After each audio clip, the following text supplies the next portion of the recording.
विश्वनाथ भगवान की जय, महाकालेश्वर भगवान की जय, ओमकारेश्वर भगवान की जय, ददरौआ धाम श्री बालाजी महाराज की जय, सीताराम सरकार की जय, कुबेरेश्वर महादेव की जय। हर हर महादेव, हर हर महादेव, हर हर महादेव। काशी विश्वनाथ ओगरदानी त्रिकालदर्शी कैलाशी अविनाशी भगवान शिव, जिनकी पुनीत पावन शिव महापुराण की कथा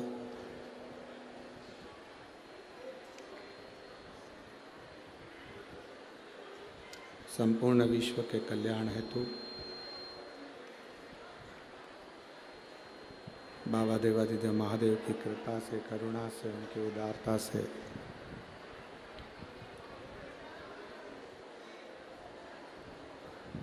भगवान श्री ददरौआ धाम बालाजी महाराज श्री हनुमंत लाल जी के पावन चरणों में ये पवित्र शिव महापुराण की कथा आप और हमको श्रवण करने का सौभाग्य प्राप्त हुआ है। कथा मंडप में व्यासपीठ के शोभा बढ़ा रहे परम पूज्य महामंडलेश्वर श्री श्री 1008 पूज्य श्री महाराज जी ददरहुआ धाम सरकार, कथा मंडप में विराजमान ब्रजभूमि से संत वृंद, सभी ब्राह्मण, साधुजन, गुरुजन एवं विद्वज्जन,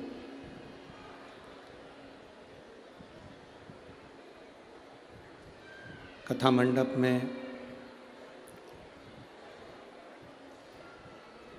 ददरहुआ धाम सरकार की कृपा से श्री हनुमंत लाल जी की दया से, कृपा से, उनकी उदारता से, बाबा भोलेनाथ जी की कृपा से मुख्य यजमान का पद शिव पार्वती के रूप में श्री अखिलेश जी तिवारी जी, इटावा उत्तर प्रदेश से, जिन पर बाबा देवादिदेव महादेव की कृपा हुई, ददरहुआ धाम सरकार की कृपा हुई और उनकी कृपा से आप मुख्य यजमान का पद ग्रहण करें। एक बार यजमान परिवार के लिए जोरदार ताली बजाकर स्वागत, वंदन, अभिनंदन।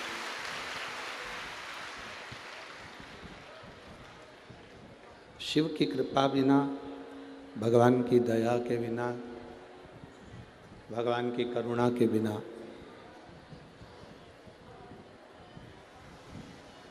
एक पल भी, एक घड़ी भी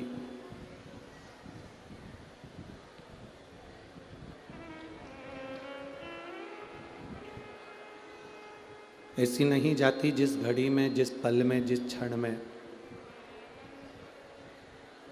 हम भगवान देवादिदेव महादेव का गुणगान ना करें।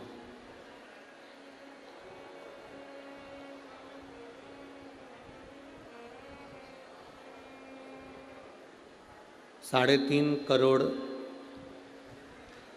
रोम छिद्र का ये शरीर है और 3.5 करोड़ रोम छिद्र के शरीर में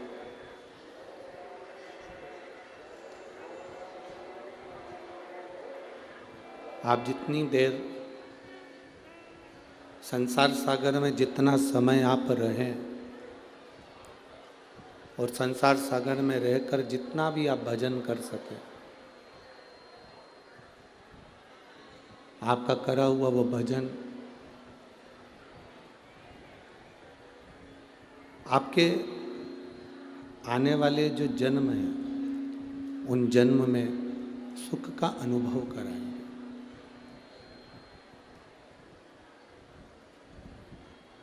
देखिए, शिव महापुराण की कथा कहती है, भगवान शंकर का चरित्र कहता है, मृत्यु लोक में जन्म ले लेना या पृथ्वी पर पैदा हो जाना, जन्म ले लेना सरल है। डीले कम कर दो बाबा।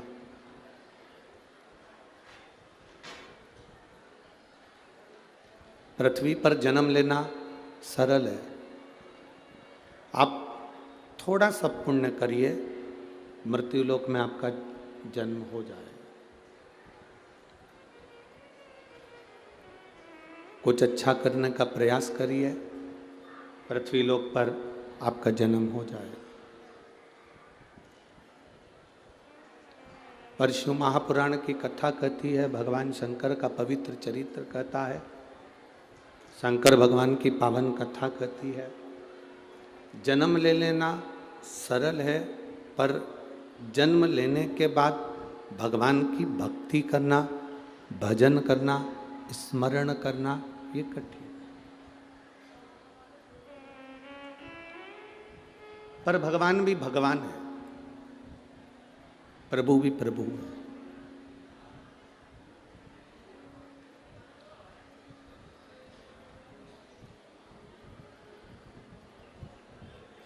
भगवान ने अपने भक्तों के लिए अपने दिल में, अपने हृदय में एक स्थान बना रखा।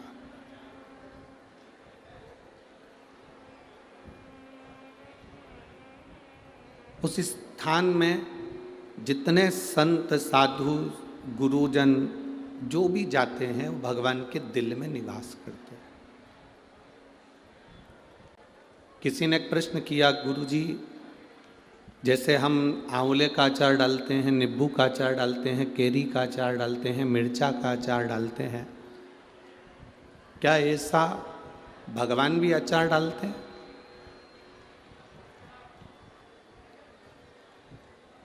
क्या भगवान के पास में भी अचार डालने का कोई नियम है? हम मिर्चा का अचार डाल रहे हैं, हम नींबू का अचार डाल रहे हैं, हम केरी का अचार डाल रहे हैं, हम आंवले का अचार डाल रहे हैं, क्या भगवान भी अचार डालते हैं? क्यों नहीं डालते?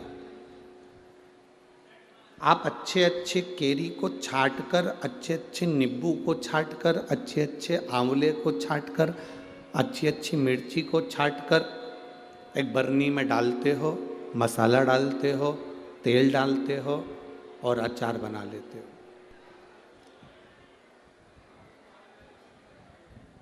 अचार हर किसी के आगे परोसते नहीं हो।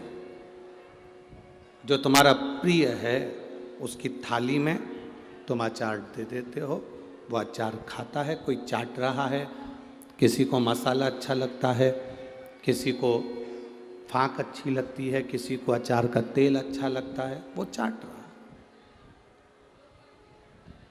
जैसे अचार की बरनी में अचार को भरा जाता है और वो अचार संभाल कर रखा जाता है और किसी किसी को दिया जाता है, उसी तरह मेरे भोलेनाथ, मेरे नारायण, मेरे ब्रह्मदेव, मेरे राम, मेरे कृष्ण ने अपने हृदय में, अपने दिल में एक बरनी ऐसी रखी है जिसमें भक्तों को, संतों को, साधुओं को प्राण छोड़ने के बाद जब वो जाते हैं उनको उस बरनी में रख लेते हैं, उस बरनी में रख।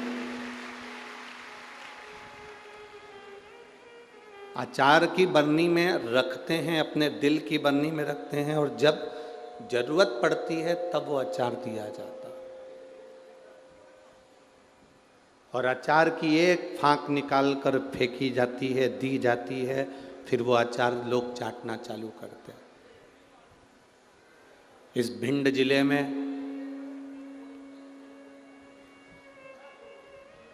इस चंबल की भूमि पर, चंबल के क्षेत्र में मेरे भोलेनाथ ने, मेरे नारायण ने, महाराज जी महामंडलेश्वर स्वामी ददरहुआ सरकार जैसे आचार्य का एक स्वरूप हमको दिया है, जिसको हमें स्मरण कर कर अपनी भक्ति को प्रबल करना है। ये भगवान की दिल में जो बरनी बनी है, हृदय में जो बरनी है, उसमें जो संत रखाते हैं, उस संत में से एक संत है। सहज नहीं है हमारा। साधु, गुरु, भक्त, भगवान का भजन करने वाला, स्मरण करने वाला कोई साधारण नहीं होता। आज भिंड जिले में चंबल की इस भूमि को कौन नहीं जानता। आप इतना कह दीजिए कि हम चंबल से आए हैं तो आधे तो वैसे ही घबरा जाते हैं।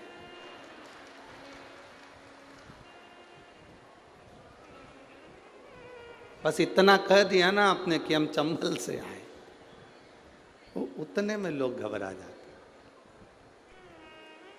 हैं। जरा विचार करना, 27 वर्षों से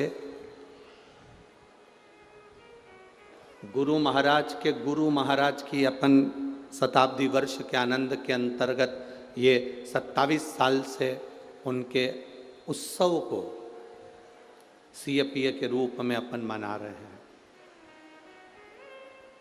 27 साल से तो ये मना रहे हैं, और उसके पहले जब गुरुजी यहाँ रहे होंगे, स्वामी जी संत महात्मा यहाँ रहे होंगे और उन्होंने जो बालाजी की, श्री हनुमंत लाल जी की सेवा करी होगी, सीताराम सरकार की सेवा करी होगी, तो विचार करिएगा इस संपूर्ण चंबल की भूमि में जब चारों तरफ लोग भय से होंगे, तब एक संत इस भूमि पर बैठकर जब हनुमान जी और राम जी की तप साधना करता होगा तो ये भूमि कितनी पवित्र होगी। और उस स्थान पर महाराज जी का बैठना और ये भगवत भजन करवाना,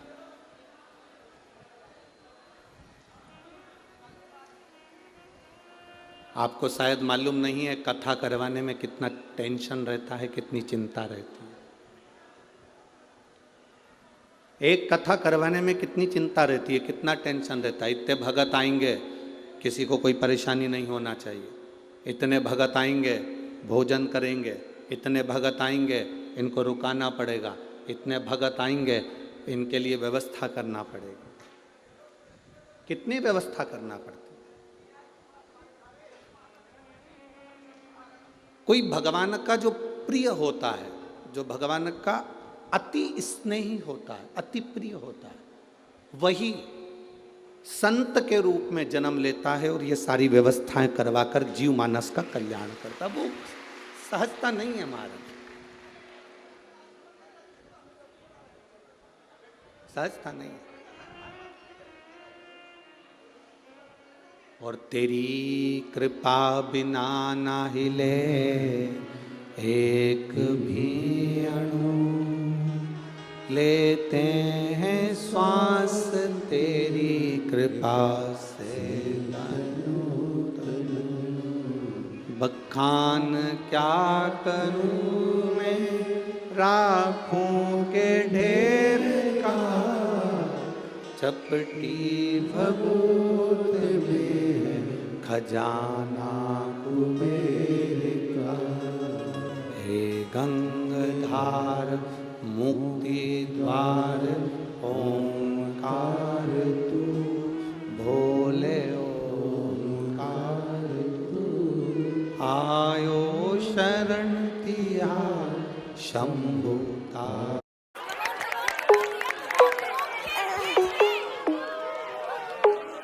मैं मदद करता हूँ। पूरी कोशिश करती हूँ, फिर भी ग्रोथ में पीछे क्यों? ग्रोथ में पीछे इसलिए क्योंकि कुछ न्यूट्रिएंट्स सिर्फ 50% तक ही अब्सॉर्ब होते हैं। इसलिए क्लिनिकली प्रूवन न्यू पीडियाश्योर, इसका नया न्यूट्रीपुल सिस्टम इसके न्यूट्रिएंट्स को अब्सॉर्ब करने में मदद करे। पीडियाश्योर सपोर्ट करे लॉन्गर स्ट्रॉन्गर बोन्स, जिससे मिले 50% more growth. New PediaSure, 50% more growth in 90 days. प्रतिदिन जाते हो तो तुम्हारे को कुछ ना कुछ निर्णय मेरा भोलेनाथ जरूर देता। शिव को जल चढ़ाने का निर्णय संसार के लोगों को जरूर एक पत्र आया। हम ज़्यादा पत्र आज पढ़े नहीं क्योंकि थोड़ा भीड़ था, इसलिए पत्र नहीं पढ़ पाए, पर 2 पत्र हमने पढ़े हैं। उन 2 पत्रों में एक पत्र किसी ने लिखा है, उन्होंने अखबार का फोटो भी यहाँ लगाया। ज़्यादा पत्र तो आज हम पढ़े नहीं हैं।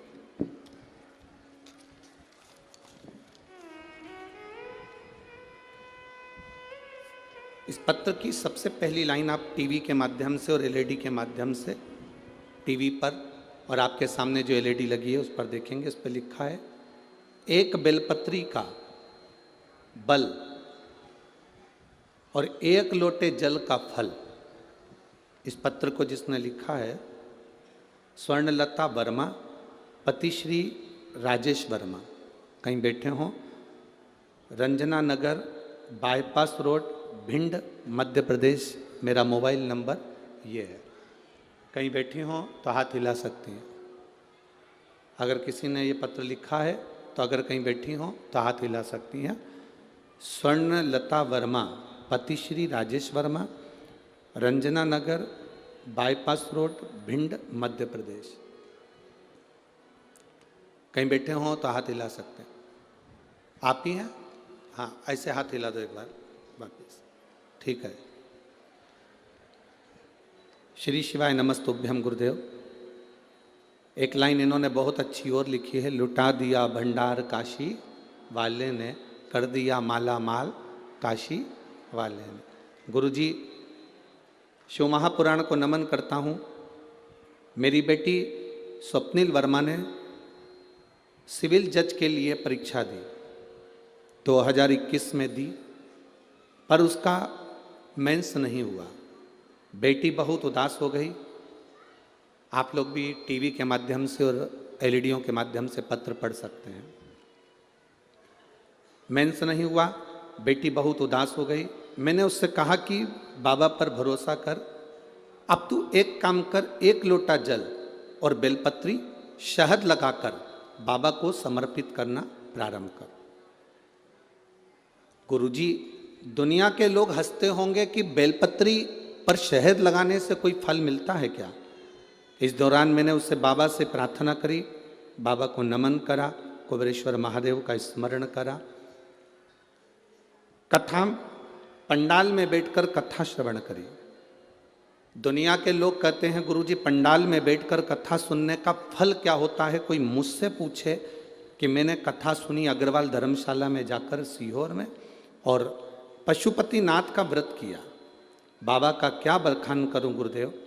मेरी बेटी ने पुनः फिर परीक्षा दी और 18 फरवरी शिवरात्रि के दिन बिटिया का रिजल्ट आ गया और मेरी बेटी 25 सितंबर को जज बन गई और उसको पोस्टिंग मिल गई। मैं बाबा को यहाँ नमन करने आया हूँ। आज मेरी बेटी जज बनी है और वो शिव की कृपा से, श्री हनुमंत लाल जी की कृपा से, बाबा की कृपा से बनी है। मैं बहुत बहुत नमन करता हूँ। एक बार हाथ हिला दीजिए।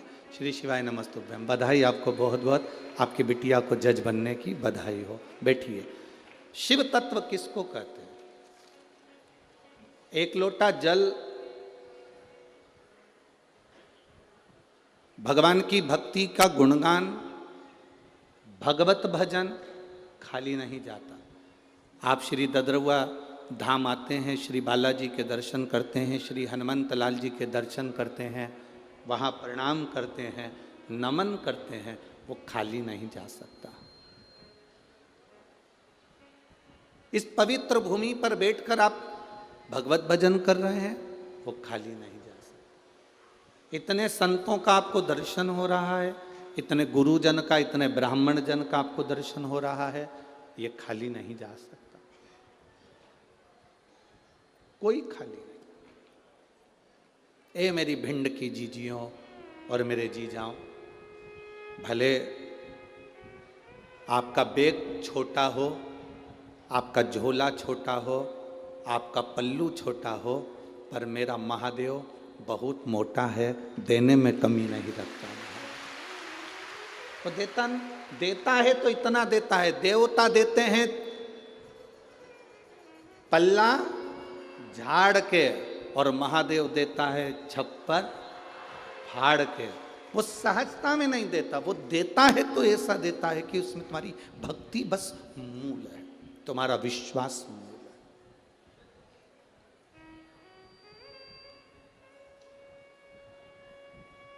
भगवान शंकर की पूजन श्री राम जी महाराज ने करी, रामेश्वर धाम की स्थापना करी। नल नील, ये बुद्धि, ये विवेक, ये चित्त, ये वृत्ति सब उसी ने दे दी।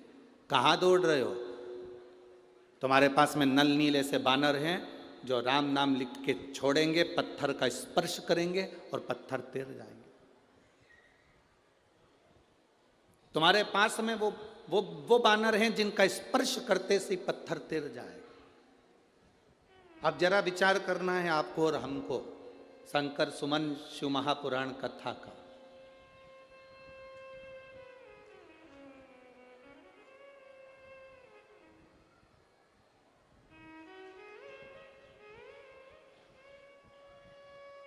ये हमारे जीवन की पहली ऐसी कथा है जिस कथा का नाम हमने नहीं रखा है।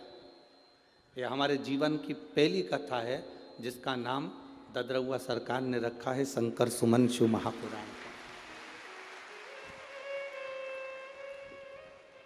अपनी जीवन की पहली कथा है। हमेशा कथा का नाम हम देते थे, पर अब की बार हम समीर को बोले, आशीष जी को बोले, जो सरकार कहेंगे वो कथा का नाम। तो कि उनका मन है चंबल क्षेत्र में शंकर सुमन हो, बाबा के नाम से हो, हनुमान जी के नाम से हो। हमने कहा जो सरकार ने लिख दिया, सील ठप्पा लग गया, वो कथा बाबा हनुमान जी महाराज खुद बाचेंगे। अपने को नहीं बाचना है, वो खुद आके बाचेगा। ददरुआ धाम वाला श्री बालाजी महाराज, श्री हनुमान जी खुद बाचेंगे, अपने को नहीं बाचेगा।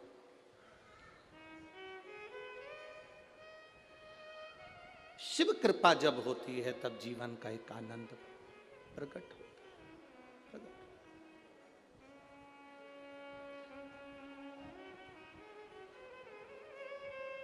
उनकी कृपा बिना कुछ नहीं। तुम्हारे पास में ऐसे बानर हैं जो राम नाम लिखकर छोड़ेंगे, पत्थर का स्पर्श कर कर छोड़ेंगे और पत्थर तिर जाएगा। तुम्हारे पास में है। शंकर जी ने श्री राम जी से कहा, आप मेरी पूजन करे, वो मार्ग बता दिया भोलेनाथ जी। भोलेनाथ जी करते क्या है? मार्ग बताते। शिव करते क्या है? केवल मार्ग बता देते कि आपको किस मार्ग पर चलना है, आपको कैसे फल मिल सकता है, आप कैसे सफल हो सकते हो, ये शिव बता सकते हैं।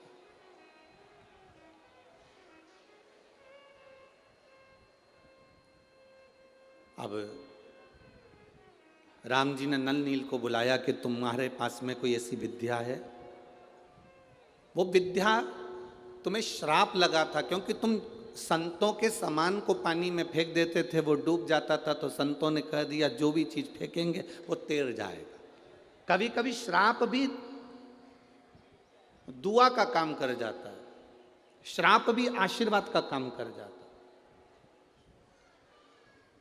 आप में से कितनी माताएं बैठी होंगी, आप में से कितनी बहुएं बैठी होंगी, और आप में से कितने लोग आस्था चैनल पर कथा सुन रहे होंगे, फेसबुक यूट्यूब पर कथा सुन रहे होंगे, जिनके घर के माँ बाप उनको गाली बके होंगे।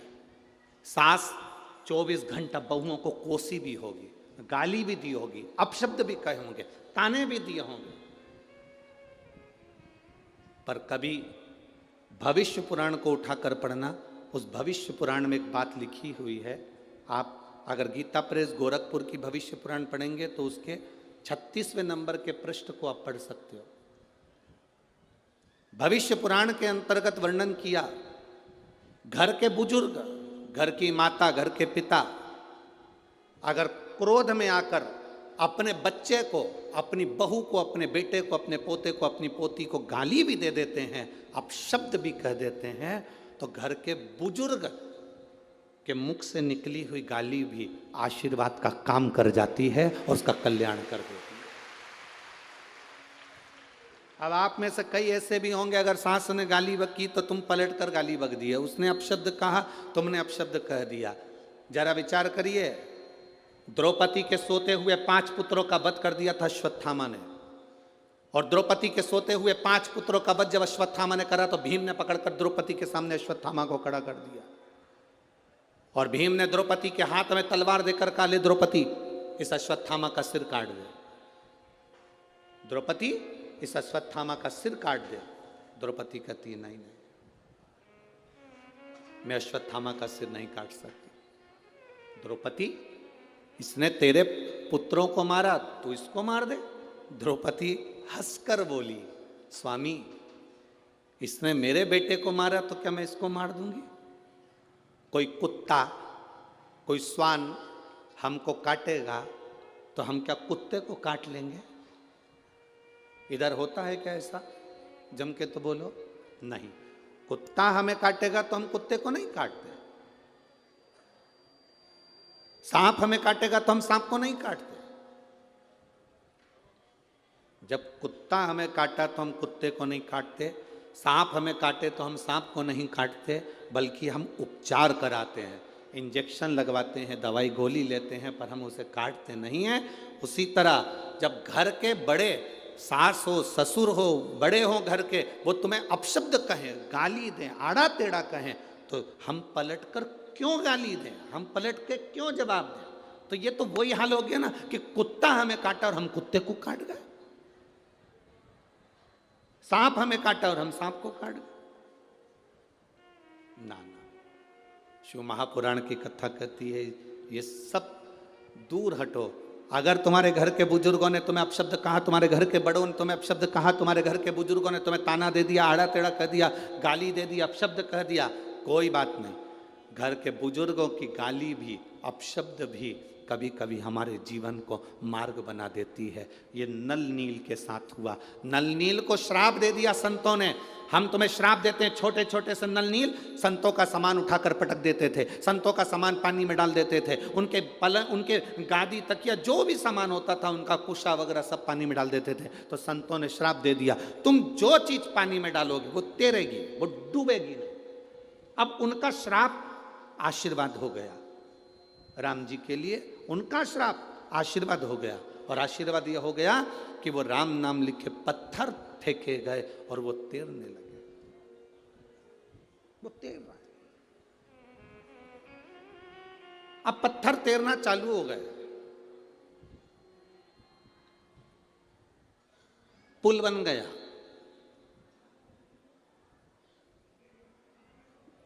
जब अपने गांव का पुल इतनी जल्दी नहीं बनता, जरा विचार करो रे, जरा विचार करना, अपने शहर का पुल इतनी जल्दी नहीं बनता।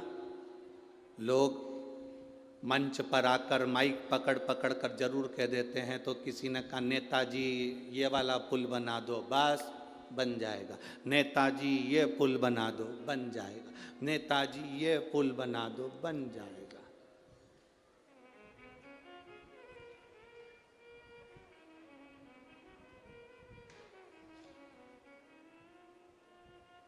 जो तुमने कहा नेताजी ने वो करा। क्या इतनी जल्दी पुल बन गए? जम के बोलो जरा, ए भिंड वालों, इतनी जल्दी पुल बन गए?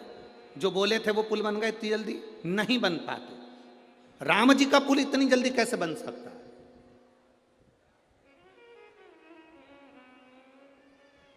पत्थर तैरना चालू करे, पुल बनना चालू हुआ। इतने में रावण को सूचना पहुंच गई। रावण के पास सूचना। शंकर क्या करते हैं जरा वो देखिएगा, शिव क्या करते हैं वो समझिएगा। रावण के पास सूचना गई और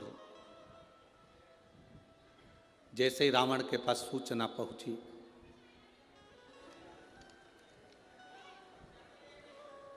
रावण ने सूचना पाते से ही उसी समय पर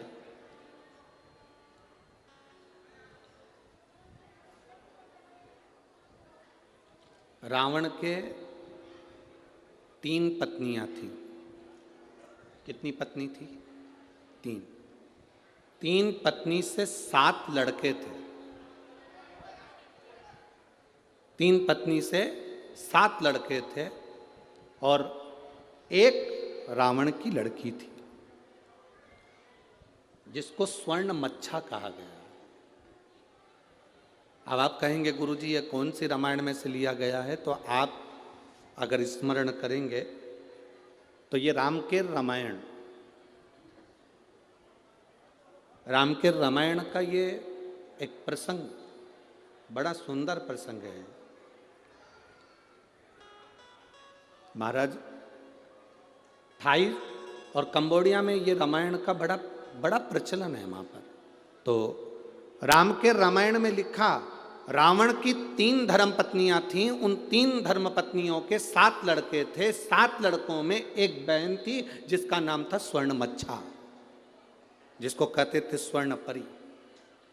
रावण ने अपनी बेटी को बुलाया और बेटी से कहा, बेटी सुन,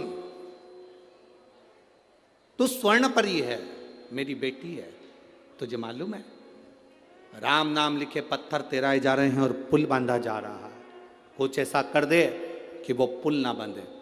स्वर्ण मच्छा समुद्र में गई, अपने पिता के शब्द सुनकर पानी में गई और पानी में जाकर उसने अपने समुद्र के अंदर जितने भी, जल के अंदर जितने भी जीव थे उन सब से कहा, मेरा कहना मानो, इस सारे पत्थरों को उठा उठा कर एक कोने में लगाना चालू कर दो। जैसे ही नल नील पत्थर फेंकते, वो पत्थर जाते, पुल बनकर आधा तैयार हुआ था। आधे पुल का सामान उठाकर सारे की सारे समुद्र के जीव उन पत्थरों को ले जा के छुपा देते। बड़ी आफत खड़ी हो गई।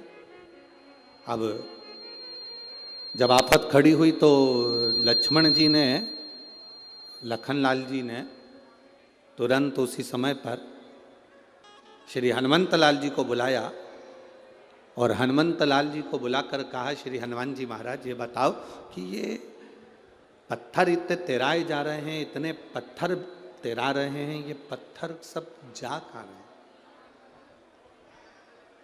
इतने पत्थर तेराने के बाद ये कहाँ जा रहे हैं?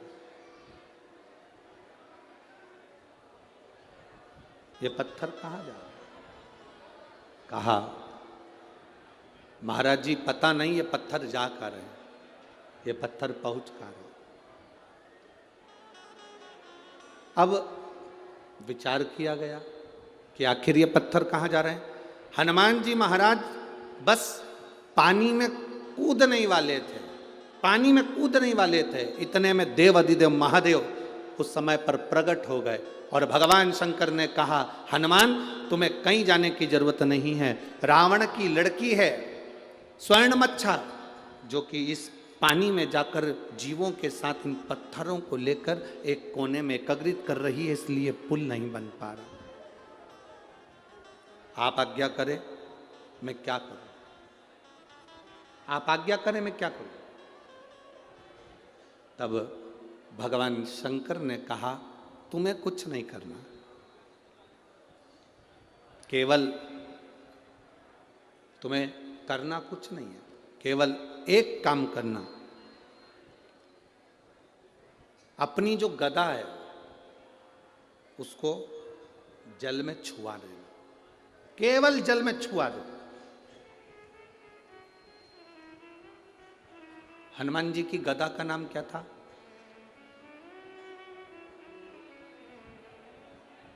जल्दी बोलो, जल्दी सब मिलकर बोलो जल्दी से। भाई अपन कहते हैं कि राम जी के हाथ में धनुष था, अर्जुन के हाथ में धनुष था, परशुराम जी के हाथ में फरसा था, सब शस्त्र का नाम है। तो हनुमान जी के हाथ में जो गदा थी उसका नाम क्या था?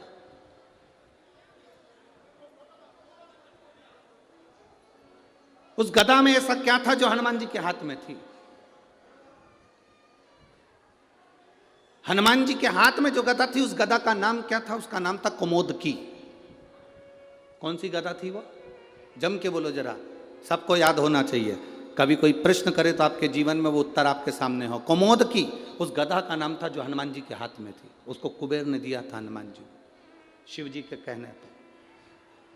आप केवल उस गदा का स्पर्श समुद्र के जल में कराओगे और स्वर्ण मच्छा उस समय पर जैसे ही आपके सामने आकर खड़ी होगी तब आपको कहीं जाने की जरूरत नहीं। उस समय पर स्वर्ण मच्छा से आप निवेदन करोगे और अपने पिता के बारे में आप समझाओगे, स्वर्ण मच्छा आपके उन पत्थरों को छोड़ देगी। शिव क्या करते हैं? देवाधिदेव महादेव क्या करते हैं? शंकर क्या करते हैं? शिव महापुराण की कथा कहती है जब जब जीव अटकता है, जब जब जीव परेशान होता है, जब जब जीव कहीं भटक जाता है, तब तुमने जो एक लोटा जल महादेव को समर्पित किया है वो जल तुम्हारे सामने मार्ग दिखाने के लिए आ जाता है। वो एक लोटा जल तुम्हारे सम्मुख में आ जाता है, वो एक लोटा जल तुम्हारे जीवन का सुख प्रदान कर देता है।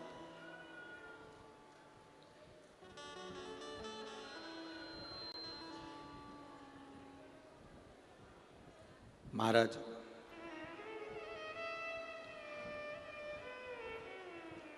कल अपन ने कथा में श्रवण करा था, भगवान शंकर भगवान की धर्म पत्नी माता सती दक्ष प्रजापति के यज्ञ में जाती हैं और उनका शरीर उस यज्ञ की अग्नि में कूद कर उन्होंने अपने प्राणों को त्याग दिया था। सती मैया का शरीर यज्ञ की अग्नि में चले गया था और सती का जो अगला जन्म हुआ था वो कोयल का हुआ था। सती का जन्म काय का हुआ? जम के बोलो जरा, जम के बोलो। कोयल का जन्म हुआ। पार्वती तो बाद में बनी माता सती, पहले माता सती को कोयल बनना पड़ा था।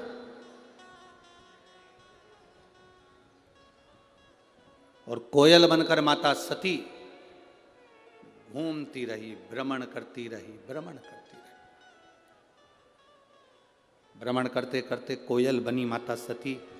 जहां पर कोई शंकर भगवान के शिवलिंग की पूजन करता था, मां सती कोयल बनकर वहां बैठकर कूका करती थी, भगवान शिव के नाम का उच्चारण करती थी।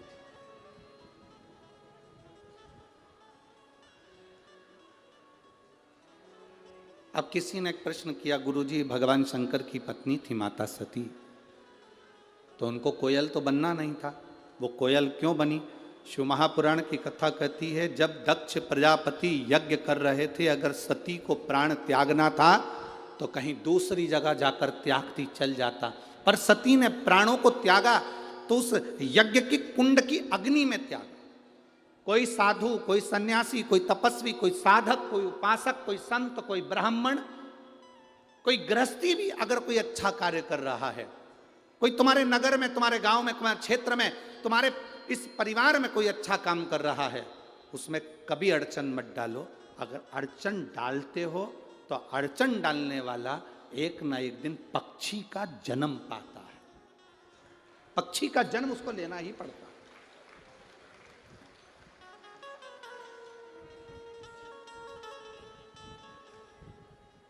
वो पक्षी का जन्म तो पाता ही है। जैसे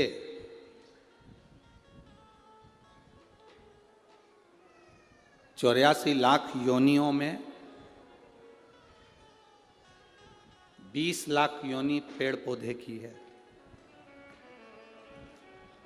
84 लाख योनियों में 20 लाख योनि पेड़ पौधे की है। 20 लाख।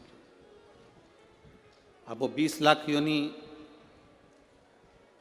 पेड़ पौधे की मिली, क्यों मिली? उसका कारण क्या था? किस कारण से मिली?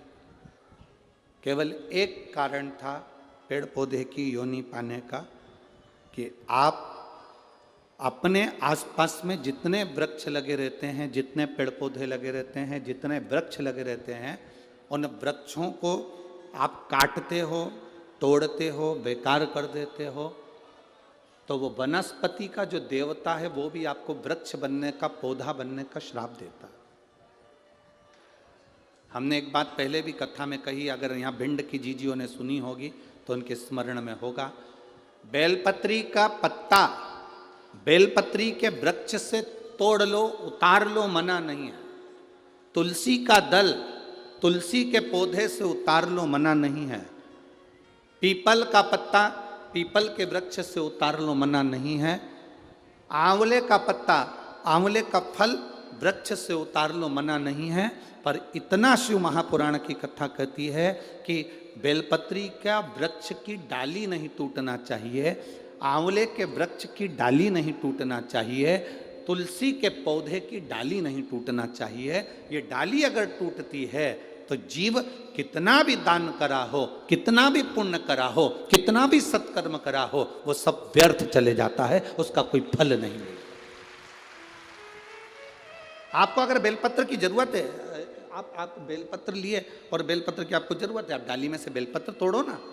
डाली क्यों तोड़ना? आप उस बेलपत्र का प्रयोग करो। शंभु शरणे पड़ी मांगू घड़ी रे घड़ी, दुख काटो दया करी ने दर्शन। आपको जरूरत है, आप ले बेलपत्री का पत्ता।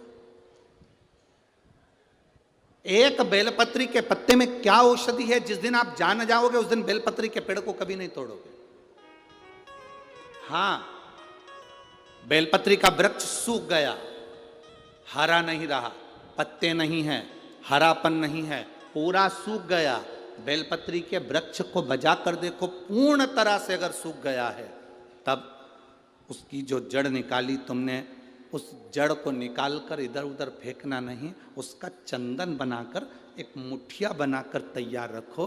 और जब तुम्हारे जीवन में तुम्हें लगे कि हरे वृक्ष को नहीं काटना, हरे वृक्ष को बेकार नहीं करना, जो बेलपत्री का वृक्ष सूख गया हो, जो पत्ती नहीं आ रही, फल नहीं आ रहा है, पूरा सूख गया, उसको तुमने बजा कर देख लिया कि बेलपत्री का वृक्ष पूर्ण तरह से सूख चुका है, ये किसी काम का नहीं रहे। थोड़े समय के बाद लोग इसे काट लेंगे, उसमें पत्ती नहीं आती, फल नहीं आता, पूरा सूख गया है, उसमें ना पत्ती है ना फल है, अड़भंगा है, बिल्कुल खाली।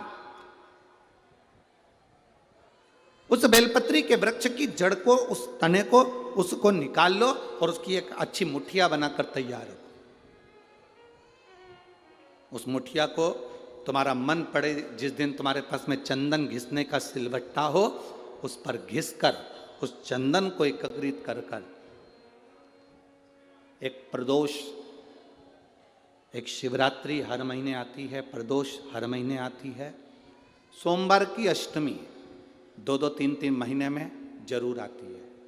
अगर आपने प्रदोष के दिन शंकर भगवान को बेलपत्री का चंदन लगाया है, शिवरात्रि के दिन आपने बेलपत्री का चंदन लगाया है, और यदि सोमवार की अष्टमी के दिन बेलपत्री का चंदन लगाया है, इन तीनों डब्बी को आप अलग अलग कर लीजिए। एक डब्बी रख लो आपके पास में कि मैंने सोमवार की अष्टमी के दिन बाबा को चंदन का लेपन करा है और बेलपत्री का चंदन लगाया। उस चंदन को निकालकर शिवलिंग में से निकालकर एक डब्बी में भर कर रख लीजिए, या तो कोई प्लेट में उसको सुखा लो, प्लेट में सुखा लो उसको, और प्लेट में सुखा लो उसको, और या तो गोली बनाकर उसकी गोली बनाकर रख लो। दूसरा, प्रदोष के दिन बाबा को जो तुमने बेलपत्री का चंदन लगाया, परंतु याद रखना हरे वृक्ष की डंडी को नहीं सुखाना है, सूखा हुआ वृक्ष। और यदि आपने प्रदोष के दिन का चंदन बनाया है तो उसको बाबा पर लगाकर उसके लेपन को आप निकालकर उसकी गोली बनाकर ले लीजिए। तीसरा, शिवरात्रि के दिन आपने बाबा को अगर बेलपत्री का चंदन लगाया है तो उसको शिवलिंग पे से उतार कर उसको प्लेट में सुखाकर उसकी गोली बनाकर रख लीजिए। अब प्रयोग करिएगा, कभी मौका मिल जाए तो प्रयोग कर कर देखिएगा। शरीर में कहीं पर भी गांठ पड़ गई हो और डॉक्टर कह रहा है कि इसका ऑपरेशन जरूरी है, तो प्रदोष के दिन जो आपने बाबा के ऊपर बेलपत्री की जड़ का जो चंदन का लेपन करा है और उसकी जो गोली बनाई है, उसको 15 दिन तक रोज एक गोली पानी से निगलना प्रारंभ करो। कुंदकेश्वर महादेव का नाम लेकर उस गोली को खाना प्रारंभ करिए। आपको 15 दिन के बाद डॉक्टर से जांच कराने के लिए जाइए, गठान धीरे धीरे गलना प्रारंभ हो गई हो, गांठ धीरे धीरे गल रही हो, उसका फल मिलता है। प्रदोष वाली बेलपत्र का चंदन का जो गोली तुमने बनाई उसका फल तुम्हें मिलेगा।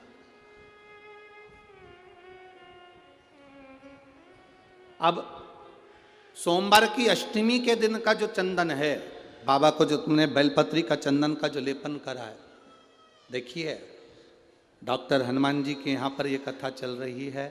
करने वाला डॉक्टर हनुमान जी हैं, कराने वाले डॉक्टर हनुमान जी हैं, और सुनने वाले डॉक्टर हनुमान जी हैं, और बोलने वाले भी डॉक्टर हनुमान जी हैं। कर लिया वो आपके ऊपर। दूसरे नंबर पर है सोमवार की अष्टमी के दिन का चंदन, जो आपने बेलपत्री के जड़ को घिसा है। फिर कहूँगा, इस बात को विशेष बार बार कह रहा हूँ कि हरे पेड़ को मत काट लेना, हरे पेड़ को नहीं। जो पेड़ पूरी तरह से सूख गया, ना पत्ती ना फल, उसको बजा कर देख लो कि ये पेड़ पूरा सूख चुका है, तब उस पेड़ की जड़, जो जिसको लोग काट कर ले जाने वाले हैं, बाहर फेंकने वाले हैं, उसकी जड़। दूसरे नंबर पर है सोमवार की अष्टमी के दिन आपने जो बाबा को लेपन करा है, बेलपत्री की जड़ का चंदन बनाकर लेपन करा है, उसकी जो गोली है। अगर बच्चा 8 साल का हो गया, 9 साल का हो गया, 10 साल का हो गया और वो गंदगी कर रहा है, बिस्तर पर गंदगी कर रहा है, सुसु कर रहा है, या अचानक उसको भय हो जाता है, या किसी ना किसी तरह से उसको रोग ग्रसित हो जाता है, उस बच्चे को भी आप वो छोटी सी गोली हफ्ते में केवल एक बार, जो सोमवार की अष्टमी के दिन जो आपने चंदन का लेपन करा है, हफ्ते में एक बार उस गोली को बच्चे को पीस कर पानी के साथ देना प्रारंभ करो। आपको धीरे धीरे उस बच्चे में आनंद की अनुभूति हो जाएगी, गंदगी नहीं कर सकता। अब तीसरे नंबर पर है शिवरात्रि के दिन जो हमने बाबा को बेलपत्री के चंदन का लेपन करा। शिवरात्रि के दिन, शिवरात्रि के दिन हमने बाबा को जो बेलपत्री का चंदन का लेपन करा, उस चंदन की गोली, कभी डॉक्टर कह दे कि तुम्हारे रीढ़ की हड्डी में गैप हो गया है, तुम्हारी पीछे की जो रीढ़ की हड्डी उसमें गैप हो गया है, या आपकी जो हड्डियां हैं वो कमज़ोर हो गई हैं, या घुटने की हड्डी कमज़ोर हो गई है, कुर्सी पर बैठना पड़ रहा है, तो उस समय पर हफ्ते में 2 बार जो तुमने शिवरात्रि के दिन बाबा को चंदन का लेपन करा और उसकी जो गोली बनाई, वो हफ्ते में 2 बार आप उस बेलपत्री के चंदन की गोली को लेना प्रारंभ करो। रीढ़ की हड्डी में जो गैप होगा वो भराना प्रारंभ हो जाएगा। शिव तत्व है। हमने गोली का क्यों बोला? हम बोल रहे थे कि चंदन को तुम बस ऐसे ही चाट लो, पर गोली इसलिए कि वो सूख जाएगी तो वो आपके काम में आराम से आ सकती, सूख नहीं। चंदन का ले, तो चंदन का सुख है। महाराज बोल बम का नारा है, सारी समस्या का हल, शिव की भक्ति हमारा एक आनंद, शंकर की एक भक्ति का।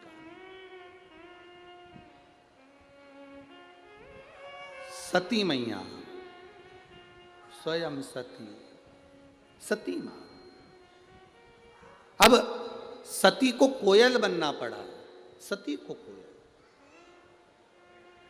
पक्षी बनना पड़ा है माता सती को, कोयल बनना पड़ा है माता सती को,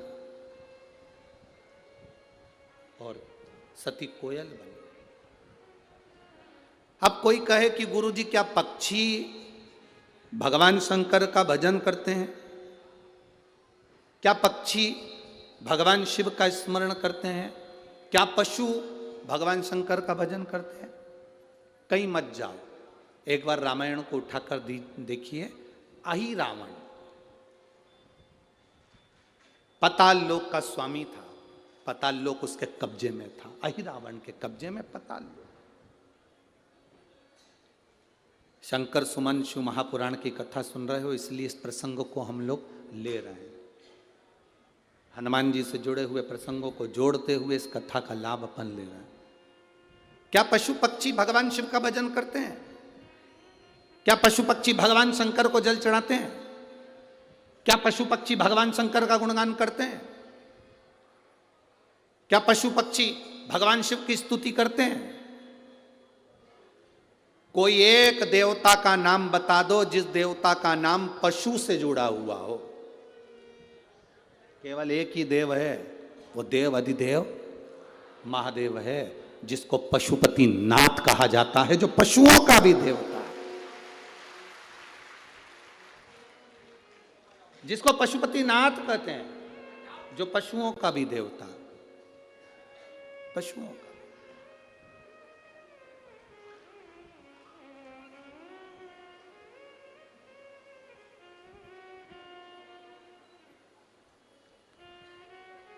किसी देवता को पशुओं का नाथ नहीं कहा गया, केवल एक देव, वो देव है देव अधिदेव महादेव, जिसको पशुओं का देवता कहा गया। अभी ये कथा जो ददरौआ धाम में चल रही है 28 तारीख से चालू हुई, 2 तारीख तक चलेगी। 2 तारीख को यहाँ कथा विराम हो जाएगी। 5 तारीख को जलगांव महाराष्ट्र में प्रारंभ हो जाएगी। यहाँ जो कथा चल रही है वो 1 बजे से 4 बजे तक चल रही है। जलगांव में जो कथा चलेगी वो 2 बजे से 5 बजे तक चलेगी। आप जो जलगांव महाराष्ट्र की कथा सुनेंगे उसमें आप एक प्रसंग सुनेंगे, क्योंकि उस कथा का नाम है देव अधिदेव महादेव शिव महापुराण की कथा। उसमें हम एक प्रसंग सुनेंगे कि ऐसा कौन सा पशु, ऐसा कौन सा पक्षी, संसार में जन्म लेने वाला कोई पशु हो, कोई पक्षी हो, वो शिव की स्तुति करता है। इसका प्रमाण कहां है? तो हम Beautiful. Kaveri, which one? This or This one. Okay. भिंडी मिस करेगी ना तेरी फेवरेट भिंडी? मम्मा, अगस्त में कॉन्फ्रेंस के लिए दिल्ली आ रही हूँ, तुम बस भिंडी रेडी रखना। पर अब से तू दिल्ली आकर पहले घर जाएगी ना? हाँ, पहले तो घर ही आऊंगी। अरे I know what you meant मम्मा, पर एक ही शहर में 2-2 घर होने का क्या फायदा? If I don't get to choose which one I go to first.